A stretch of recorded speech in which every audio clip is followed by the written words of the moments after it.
Tumekuja hapa Mai Mahiu kwa ile jambo ambalo imetendekea wa ndugu zetu, na tumelete faraja, tumelete kusema pole, na tumelete pia upendo kwa ndugu zetu kwa sababu tuliona. Nataka kushukuru kanisa la Narok Town na wachungaji wote na kanisa kwa jumla kusema asanteni sana kwa tendo ambalo mmeonyesha upendo na mmeonyesha kile ambaye Yesu alisema mwenyewe.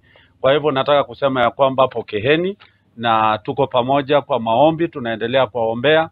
Mimi ni Pastor Abraham CTNA, coordinator ya Narok Town Bishop and Pastors Fellowship, na tena ni mwenyekiti wa Evangelical Alliance of Kenya.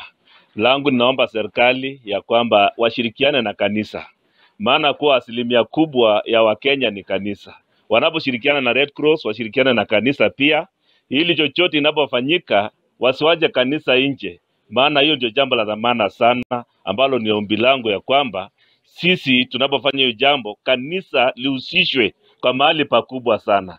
Kanisa lisiwachwe nje na kila jambo litakuwa la dhamana.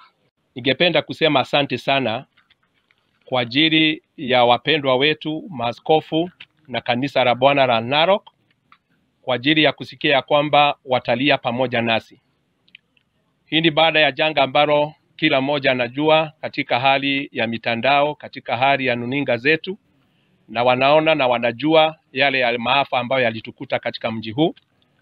Na tunapoona ya kwamba tuna wapendwa ambao wanatuwaza wakiwa mbali, tunafurahia sana kwa sababu mioyo yetu inaendelea kujengeka, na tunaendelea pia kusikia ya kwamba hatuko peke yetu, ya kwamba tuna wapendwa ambao wanatuwaza na pia wanatukumbuka kwa sababu tuna mahitaji.